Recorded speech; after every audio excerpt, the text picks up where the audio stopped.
All right, so today we've got the Bristol Talk Sports Thursday night preview for Week 6, in which it is the Washington Commanders versus the Chicago Bears.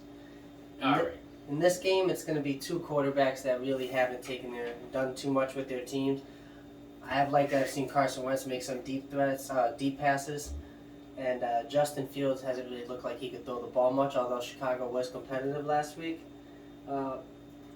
What do you got for a score on this? What do you think is going to win this? This was gonna be tough. I'm trying to think. I mean, there's a lot of potential on both sides of the ball. I mean, some other teams have to win.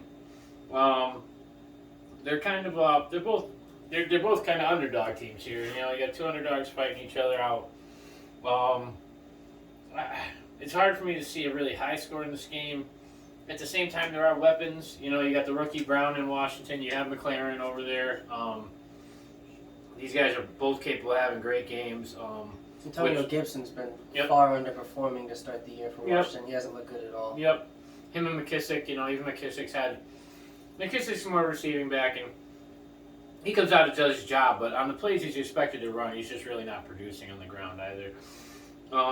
Chicago's again another team they got a rookie running back over there who looks like he's had flashes.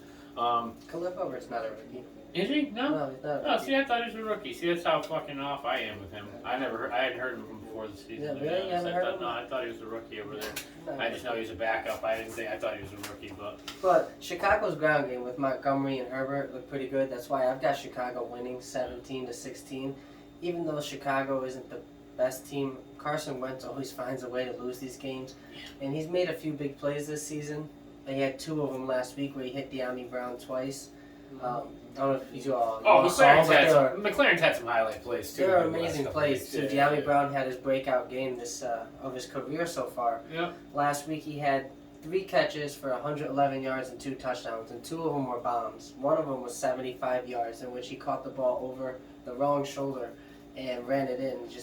The guy's fast. And the second one, he actually mossed the defender, one-handed him. Yeah, slid in on his ass. Yeah, he looked great. They caught the ball. It was great focus. I mean, you have there's a lot. You got a situation. I mean, Chicago's clearly missing Allen Robinson. Allen Robinson's missing Allen Robinson. The Rams are missing Allen. Everybody's missing Allen Robinson. I think you should just go back to Chicago. Would be great. I'm sure they could work out a deal where I'm sure the Rams would give him back to him at this point just for roster space.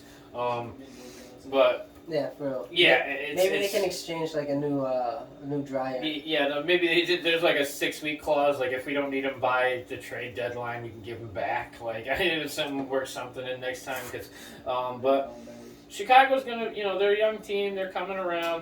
They're developing, but it's not a lot to be overly excited about. I like Justin Fields' athleticism, but I think it's going to take more than what they have around him for him to really develop into a good quarterback. So we don't know. And then Carson Wentz is just kind of, for a guy with a ring, he's probably going to be known more as a loser in his career than he's going to be known as a winner. He's going to be known as that guy who was playing for the Eagles before Nick Foles won the Super Bowl. But other than that, Carson Wentz is kind of, at this point, he's becoming one of those guys. He's in that Andy Dalton stage of his career, but about 5 years too early, where he's just bouncing around from whatever team was willing to start him this year. So who are you taking this week? All in all, with the talent on both sides of the ball,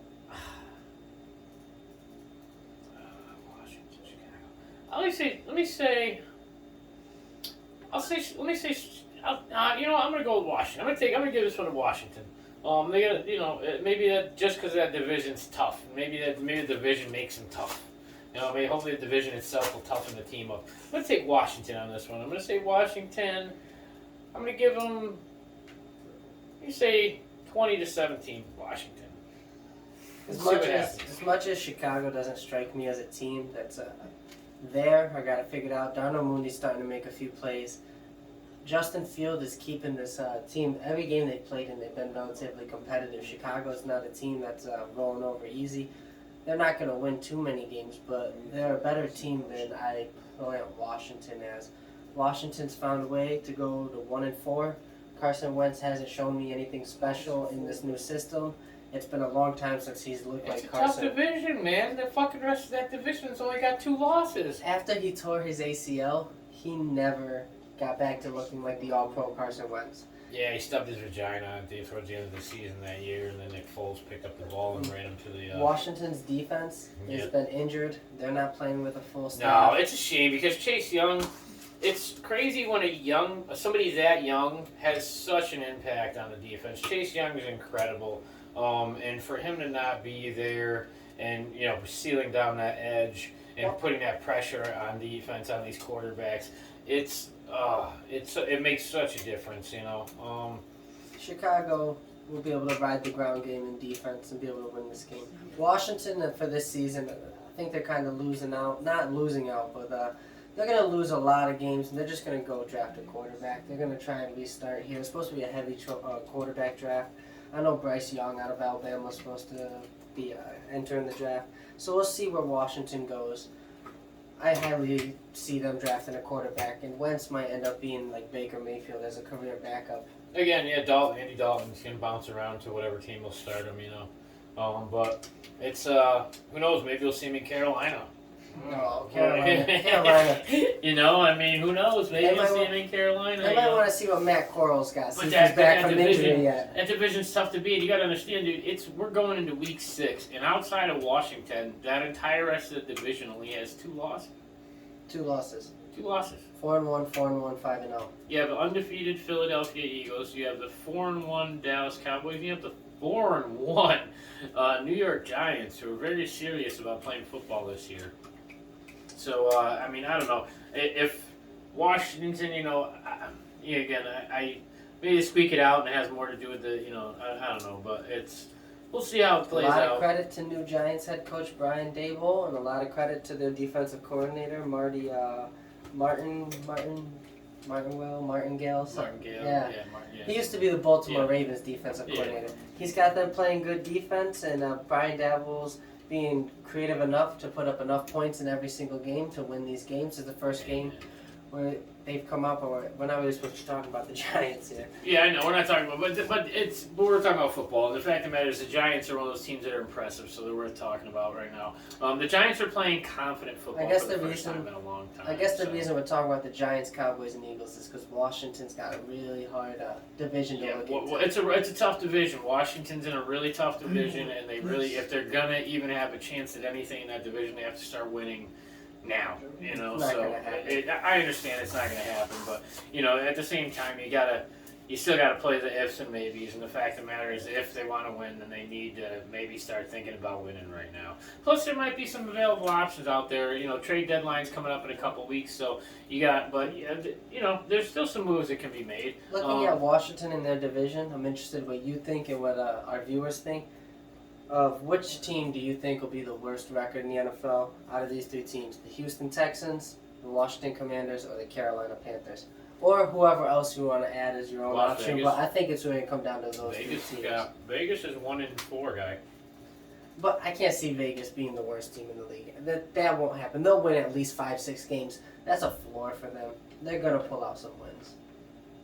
They did go on an 8-game winning streak in the middle of the season last year, so it's not unheard of. Vegas has too much talent on the roster to be the worst team in the league. They're not. They're not going to finish in the worst. So who do you say? Who do you think is the bottom 3 right now? Houston, obviously. I said Houston, Washington. Carolina, and Washington. Carolina. All right. I'm trying to think of. There's got to be a 4th one to round out that scenario. Houston. Hey, you know what? I think those are probably that's the bottom of the barrel there. If one of them's got to be the last team, right? Somebody's got to be the last team. I think Houston's the worst, unfortunately. Carolina's got too much talent on the team to be the worst team in football. Even if Carolina had the worst record in football, I'd have a hard time saying they're the worst team in football. I'd say more. Well, you are with your record. Yeah, yes and no. Because 9-7 isn't the record of a Super Bowl champion, but they got a ring. So then you wouldn't put Washington below Houston either. I don't think I'd put Washington below Houston either. And that, again, less to do with Wentz, more to do with the talent around him.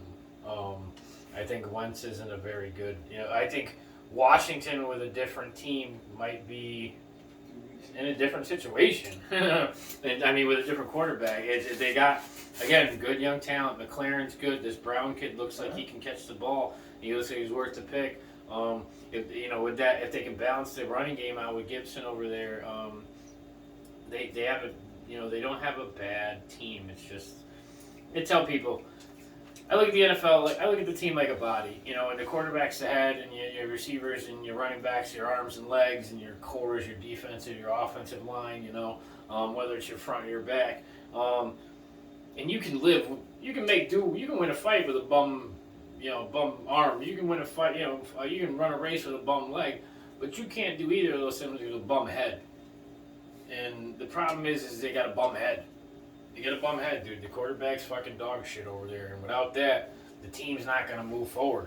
There's plenty of teams, you hear it all the time. There's these talented teams that are fucking constantly losing, and it has to do with the quarterback. Because if the guy's a fucking bum, if your head's not there, if the head's bad, the body follows the head. And unfortunately, your body can compensate for other, in football, it's very much the same way. Your body or your team can compensate for here and there, but when the guy throwing the ball, it doesn't matter how good receivers are. If the guy throwing the ball is dog shit at it, dude. I mean, it just is what it is. I mean, so you gotta. Their problem's quarterback, and until they fix it, they're gonna be a bottom of the barrel team, and it's a shame. By the way, I took Chicago. He took Houston. Let us know who you think will win. And I did not take Houston. I took Washington. That's true. Yeah. Took Houston. Oh, we'll say it again. He took Washington. That's a. But let us know what you think and who you think will win. And have a nice one. We'll see you for our Thursday night review.